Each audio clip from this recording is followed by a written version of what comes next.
Hoy domingo 26 de abril del año 2020 estaremos dando un tema basado en el recorrido por las organizaciones religiosas hasta llegar al origen de Dios. Una de las religiones basadas en las grandes religiones del mundo es el judaísmo. Hace más de 5.700 años, basados en la Torá y en los 10 mandamientos. Sus guías espirituales son conocidos como rabinos y sus templos sagrados son llamados sinagogas. El Talmud, que es una composición de discusión de varios temas rabínicos. Su fe se basa en la monoteísta y hasta el día de hoy siguen esperando al Mesías.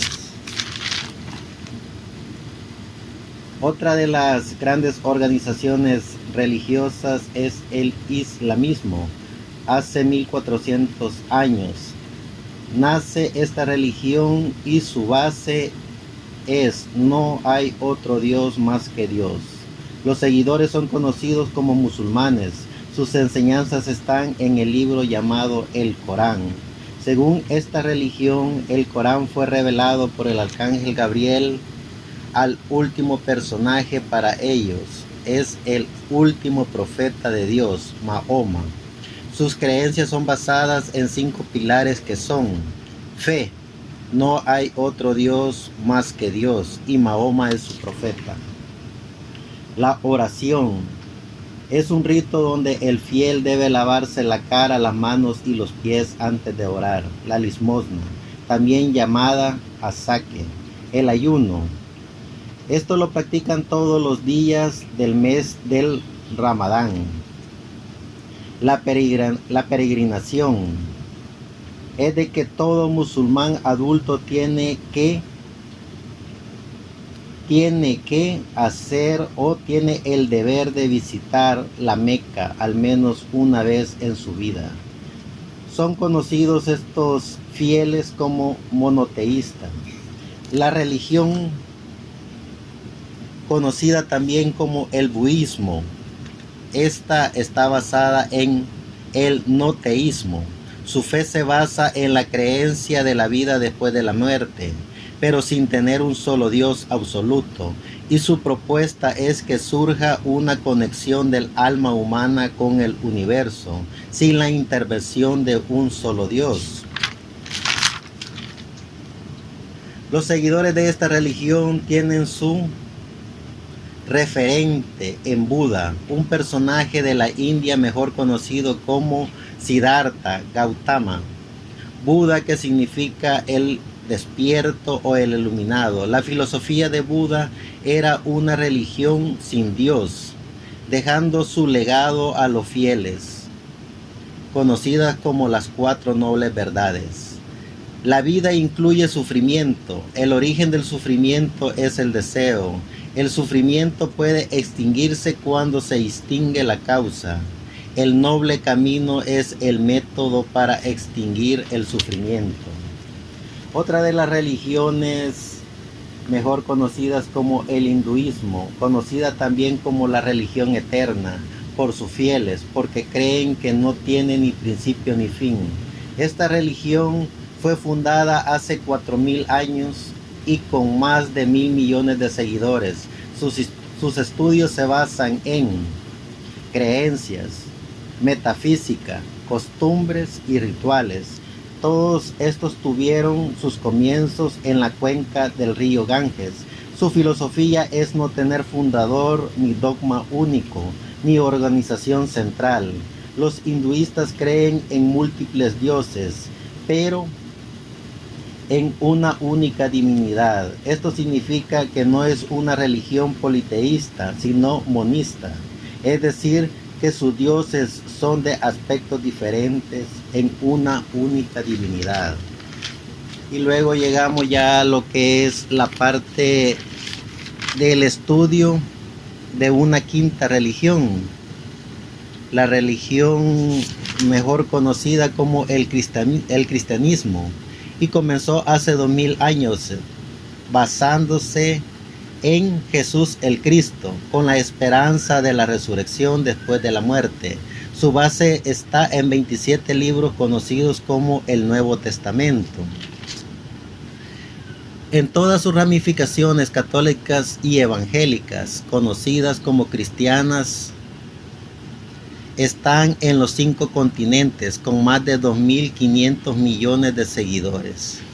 Es así como damos inicio a lo que es este tema, un recorrido por las organizaciones religiosas hasta llegar al origen de Dios. Basándonos en esta quinta organización religiosa, desde hace un promedio de 2000 años hasta atrás, encontramos los primeros 300 años del cristianismo sin tener un dogma establecido por el Estado o una particularidad o referente histórico en el cual tuvieran una alianza con el Estado. Es así como comienza la Iglesia Católica Romana. Sostiene que su origen se encuentra en la muerte, resurrección y ascensión de Jesucristo. Aproximadamente en el año 30 de nuestra era, la Iglesia Católica se proclama a sí misma como la Iglesia por la que murió Jesucristo, la Iglesia que fue establecida y construida por los apóstoles. ¿Es ese realmente el origen de la Iglesia Católica? Por el contrario, aún una lectura superficial del Nuevo Testamento revela que la Iglesia Católica no tiene su origen en las enseñanzas de Jesús o sus apóstoles en el Nuevo Testamento. No hay mención del papado, la veneración o adoración a María, o la Inmaculada Concepción de María, la perpetua virginidad de María, la ascensión de María o María como co-redentora y mediadora.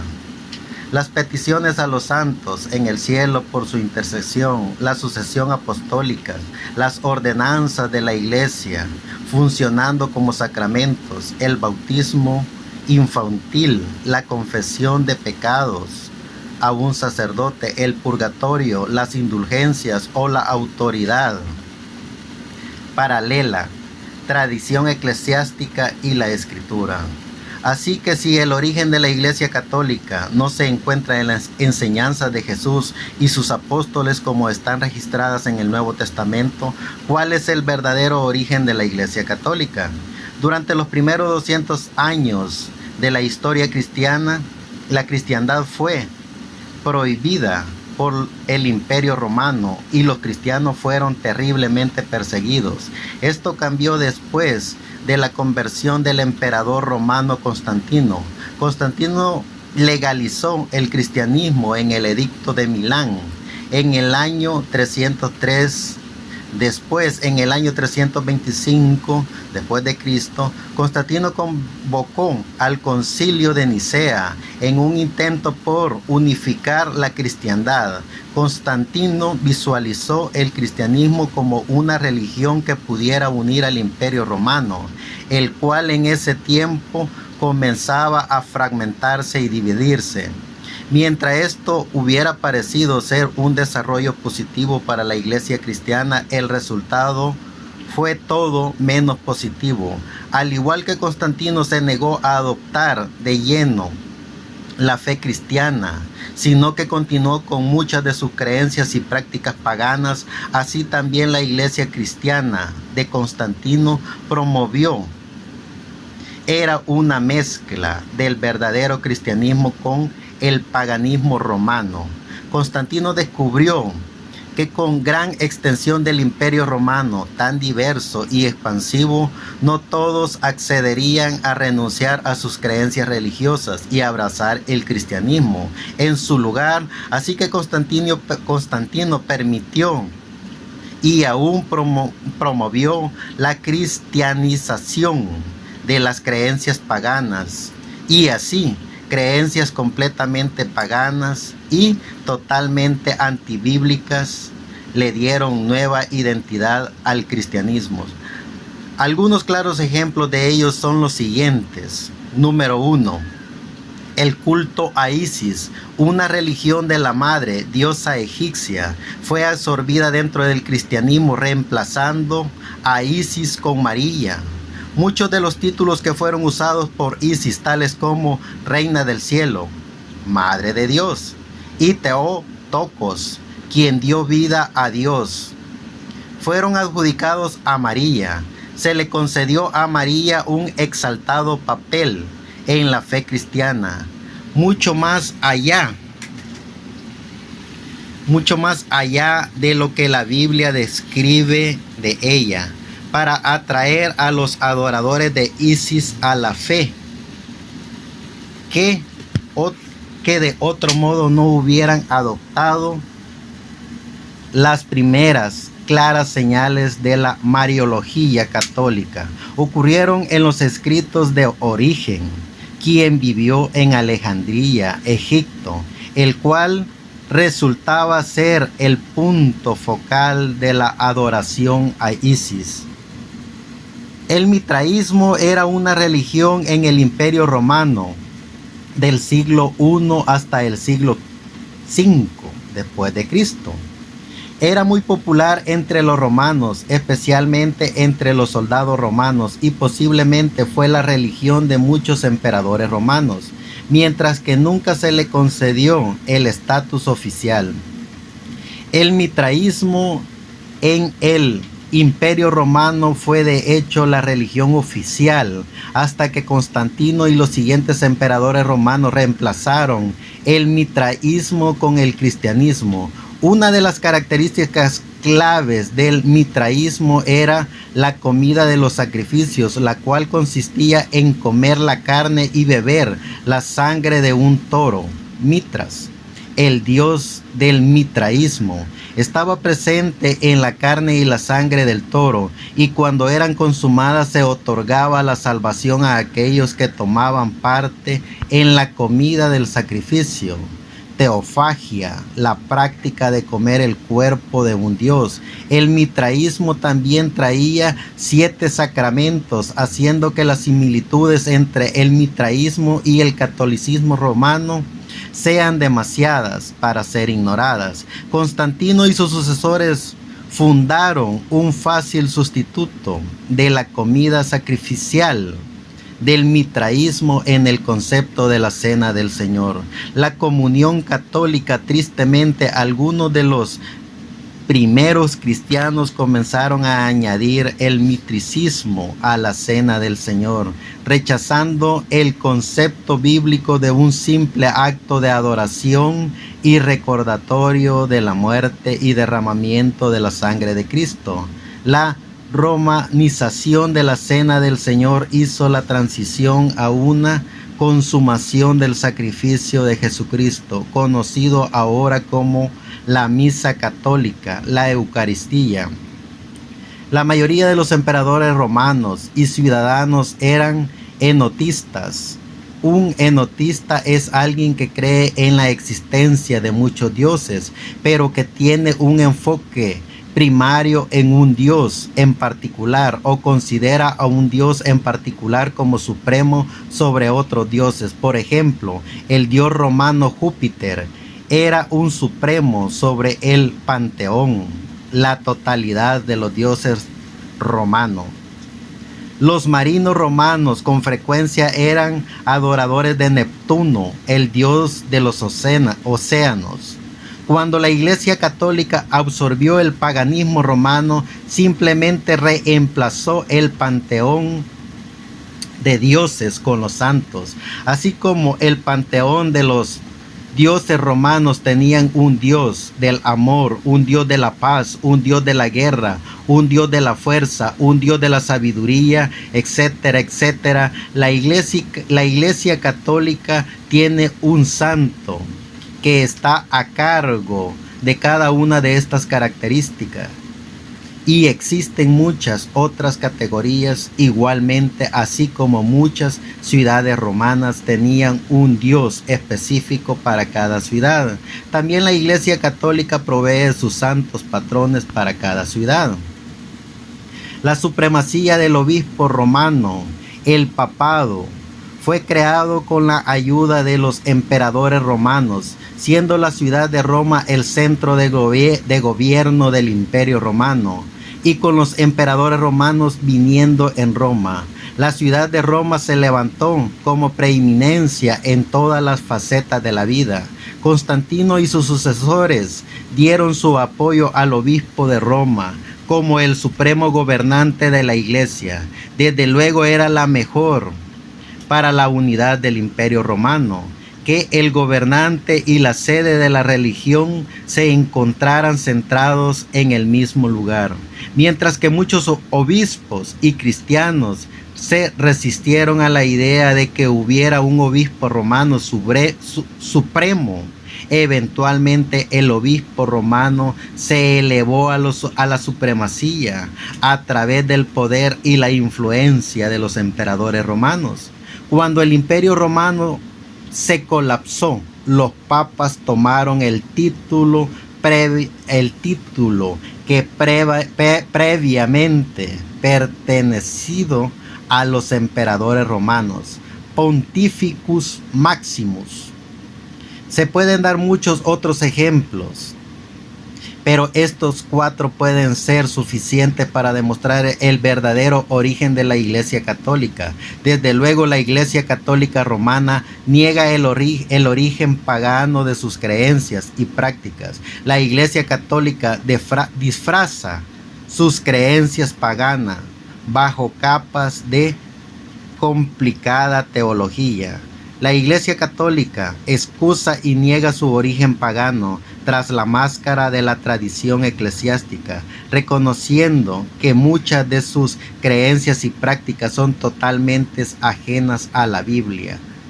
La Iglesia Católica está forzada a negar la autoridad y suficiencia de las Sagradas Escrituras. El origen de la Iglesia Católica es el trágico compromiso del cristianismo con las religiones paganas que la rodeaban. En vez de proclamar el Evangelio y convertir a los paganos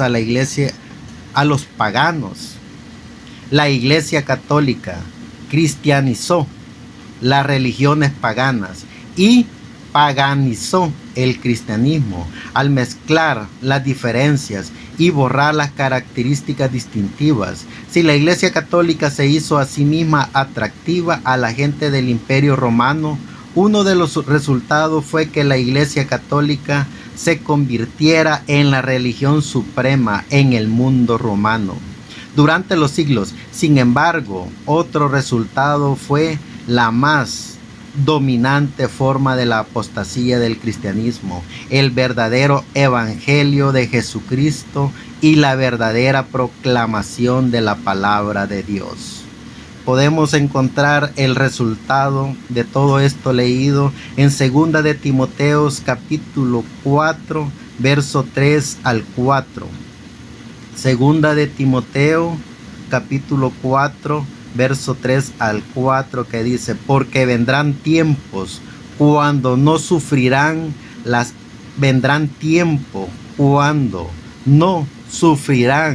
sana doctrina, sino que teniendo comezón de oír, se amontonarán maestros conforme a sus propias concupiscencias, y apartarán de la verdad el oído y se volverán a las fábulas.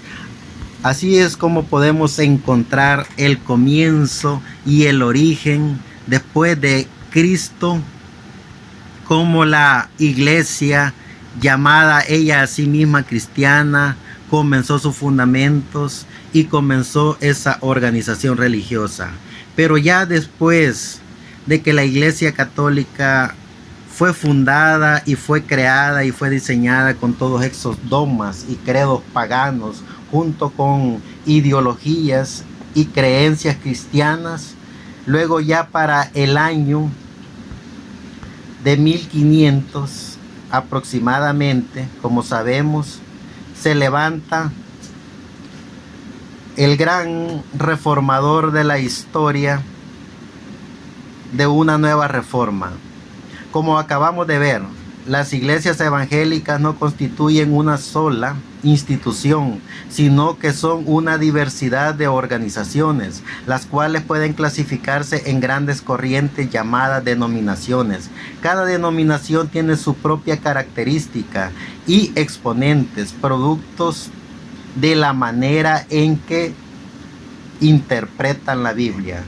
El único texto sagrado para los evangélicos. Cabe destacar que las denominaciones tampoco son estructuras formales, sino solo son una forma de clasificación en cuanto a las creencias de cada iglesia.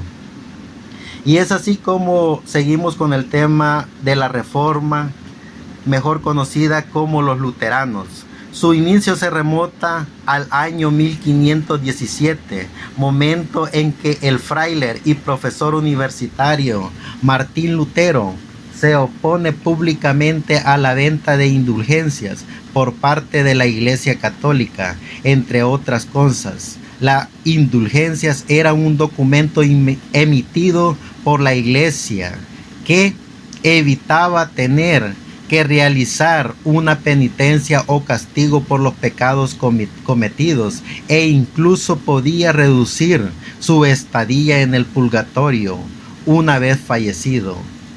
El hablar en contra de esta idea, lejos de agradar a las autoridades católicas, causó un gran escándalo, por lo que Martín Lutero fue excomulgado de la iglesia. A pesar de esto, él continuó desarrollando otras prácticas condenadas en su época, como traducir la Biblia y predicar en su propio idioma, el alemán, en vez de utilizar el idioma oficial de la iglesia organizada, conocida como el catolicismo, que su idioma era el latín.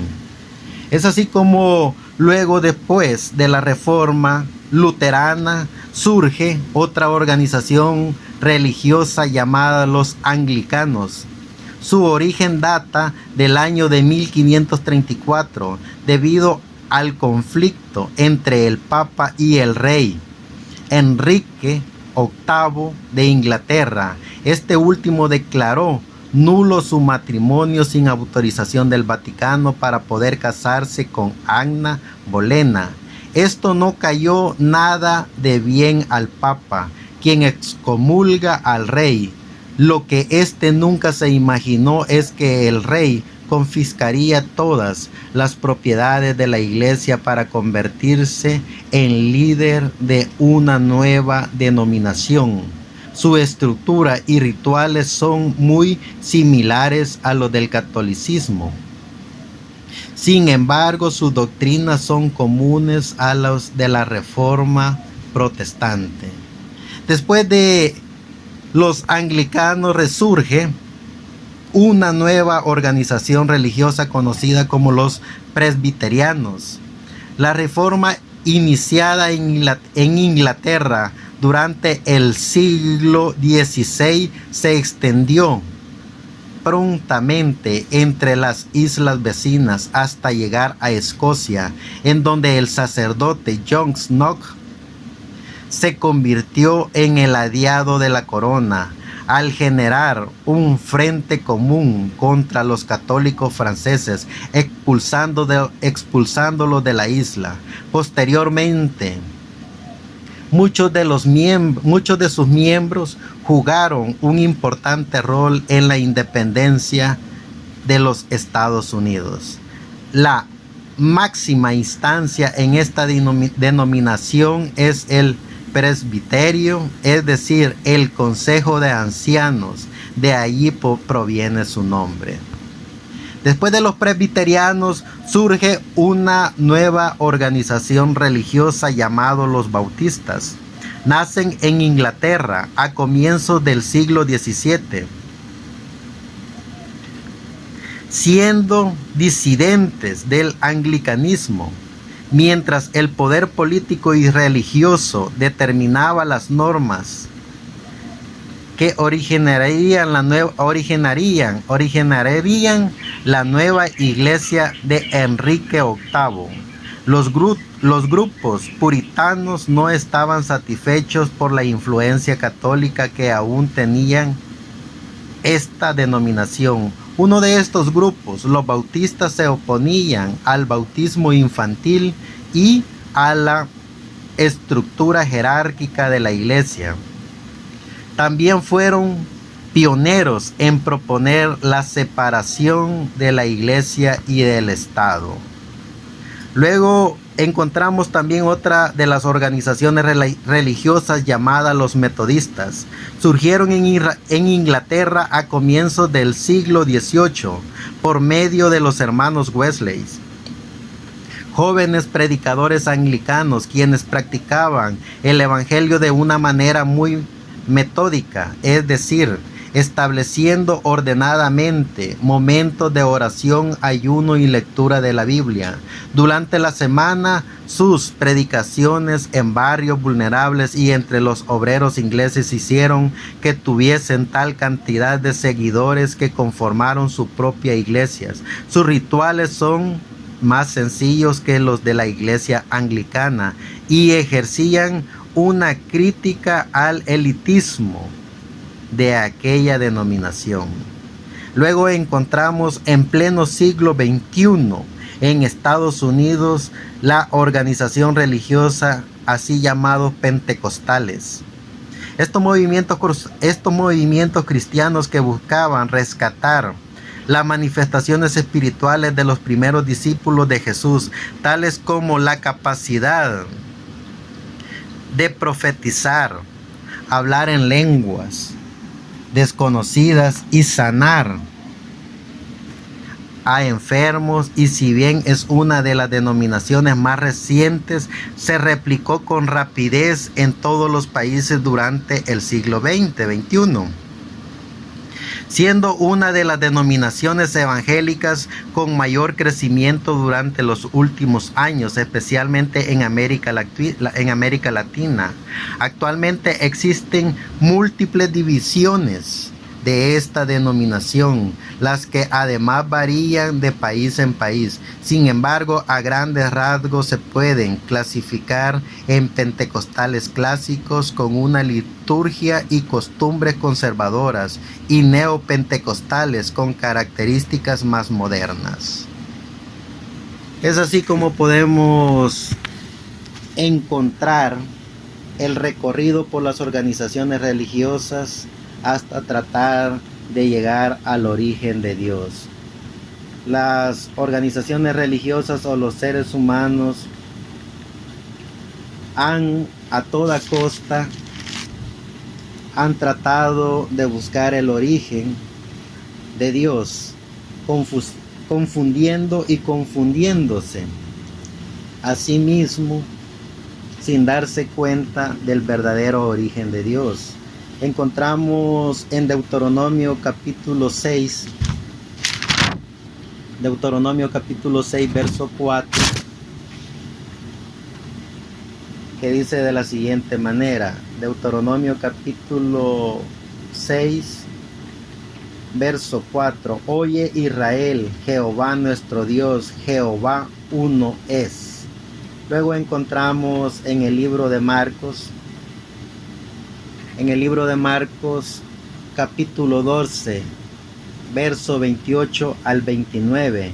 Acercándose uno de los escribas que le habían oído disputar y sabían que les había respondido bien, le preguntó: ¿cuál es el primer mandamiento de todos?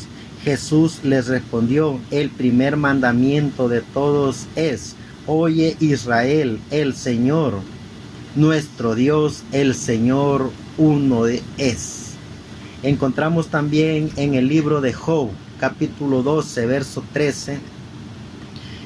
En el libro de Job, capítulo 12, verso 13, dice el gran Job: con Dios está la sabiduría y el poder, suyo es el consejo y la inteligencia. Podemos ver también el libro de Gálatas,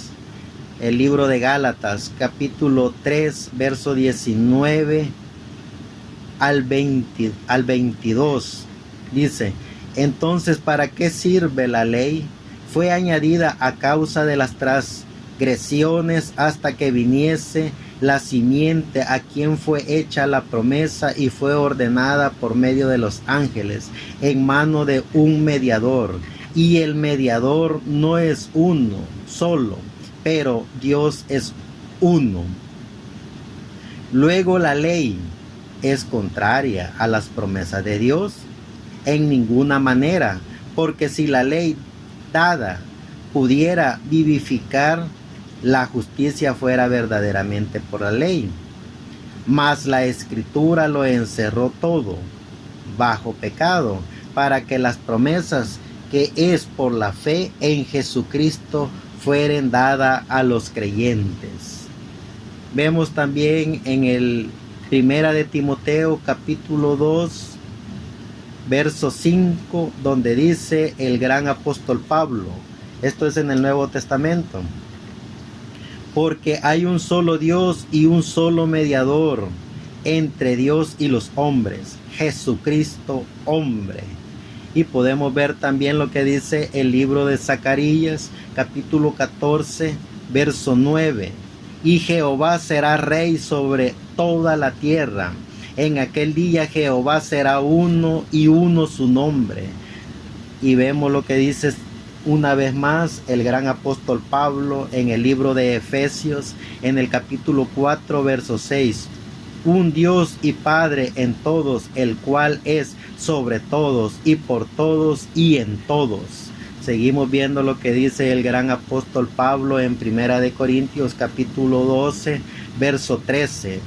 Porque por un solo espíritu fuimos todos bautizados en un cuerpo, sean judíos o griegos, sean esclavos o libres, y a todos se nos dio a beber de un mismo espíritu.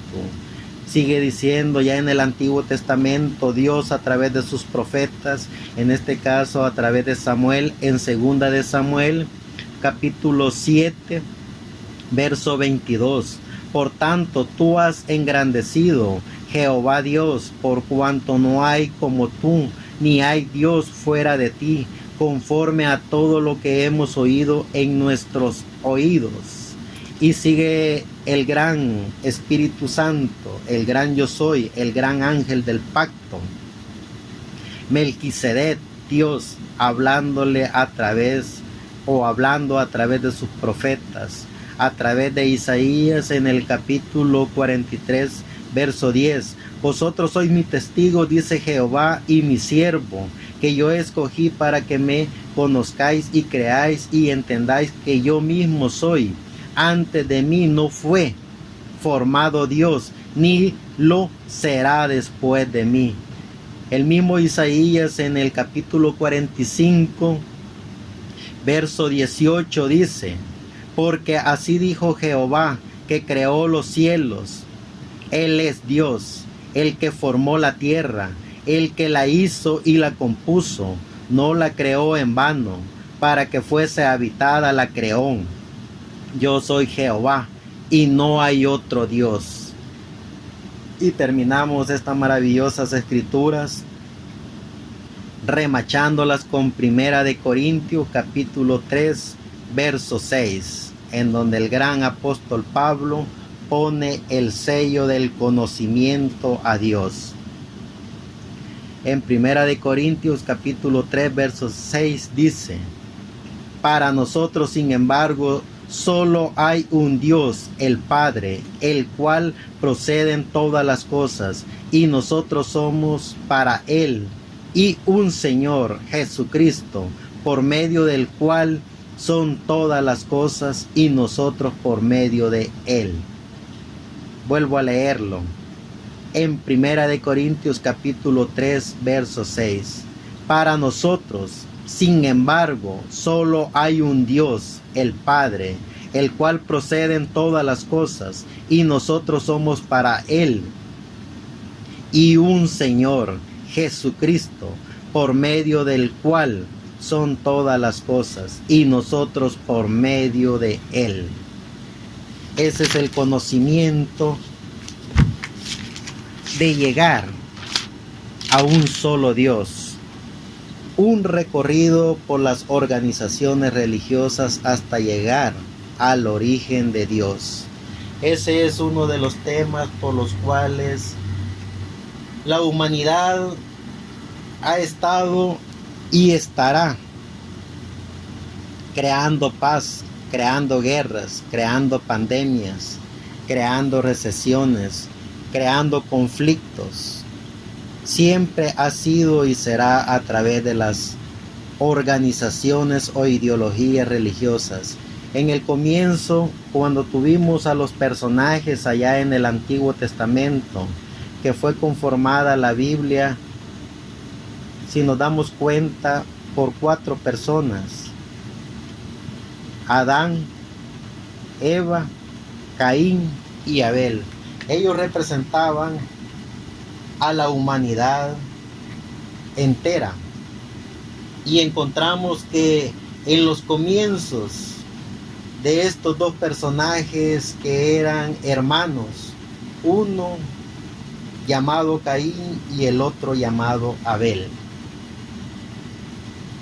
ellos comenzaron con filosofías religiosas, uno haciendo un altar de lujo, creando adornos de los frutos del campo, y el otro agarrando un cordero y degollándolo. Ese es el comienzo de las filosofías religiosas, y desde allí surgen las ideas, los grupos, las organizaciones, los imperios, hasta llegar a lo que hoy tenemos, un sinnúmero de creencias y ideologías religiosas. Pero hay un solo mediador entre Dios y los hombres: Jesucristo hombre. Ese ha sido el tema fundamental para tratar de conocer y tratar de llegar al origen de Dios a través de nuestro amado Señor Jesucristo. El Señor Jesucristo hace 2000 años vino a esta tierra, ofreció su vida por la humanidad, su sangre fue derramada en la cruz del Calvario, y esa sangre hasta el día de hoy limpia el pecado de la humanidad. Con solo una mirada de fe, con solo saber y entender que Jesucristo es el único y suficiente Salvador en estos cuerpos, y es el único mediador entre Dios y los hombres. No hay ideologías, no hay organizaciones religiosas, no hay credos, tradiciones, no hay nada, ni nadie que esté entre Dios y los hombres. Única y exclusivamente Jesucristo, el dador de la vida, el único que fue, es y será el intercedor entre Dios y los hombres.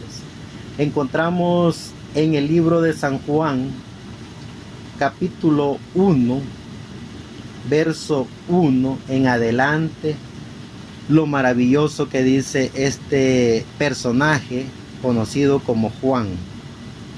Y dice: en el principio era el Verbo, y el Verbo era con Dios, y el Verbo era Dios. Este era en el principio con Dios. Todas las cosas por Él fueron hechas, y sin Él nada de lo que ha sido hecho fue hecho. En Él estaba la vida, y la vida era la luz de los hombres. La luz en las tinieblas resplandecen, y las tinieblas no prevalecieron contra ella.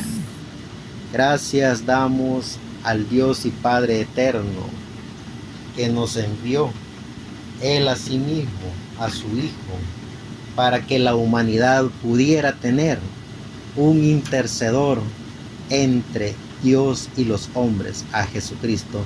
Ese ha sido el tema por el cual la humanidad ha estado, está y continuará con estas confusiones: luteranos, anglicanos, presbiterianos, bautistas, metodistas, pentecostales, asambleas, Iglesia Católica Apostólica Romana, y todas esas filosofías del budismo, islamismo, religiones ortodoxas, todas fueron y están en su inconsciente o conscientemente sabedoras que hay un solo Dios, amo y Señor de todo, creador de todo, y que eso que Él creó fue diseñado, creado para un solo personaje, nuestro amado Señor Jesucristo, porque todo fue creado por Él y para Él.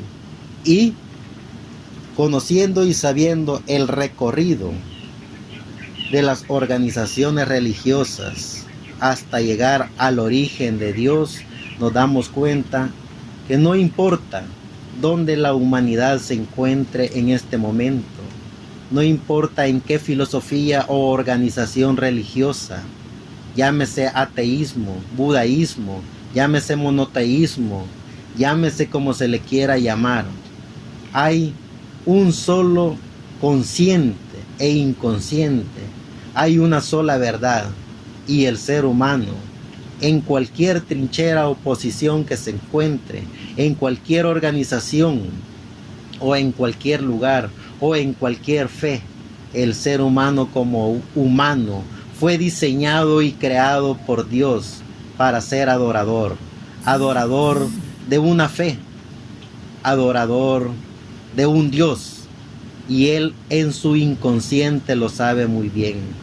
El ser humano ya trae en su inconsciente esa capacidad para poder entender y comprender que hay un solo Dios, el Dios eterno, el Dios del budismo, el Dios del islamismo, el Dios del cristianismo, el Dios de todas las organizaciones, y aún de los que se dicen llamar ateos, también es el Dios de ellos. Personas creyentes y no creyentes de las Sagradas Escrituras, personas creyentes o no creyentes del budismo, del ateísmo, del judaísmo, del cristianismo, del islamismo, del hinduismo, cada una y cada uno de ustedes saben que hay un solo Dios, amo y Señor de todo. Dios no es ninguna de estas organizaciones.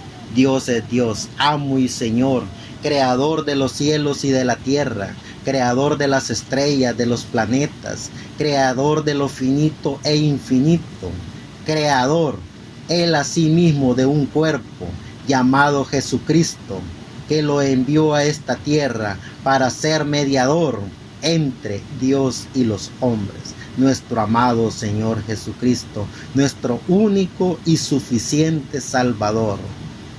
Por Él y para Él fueron hechas y creadas todas las cosas. Muchísimas gracias.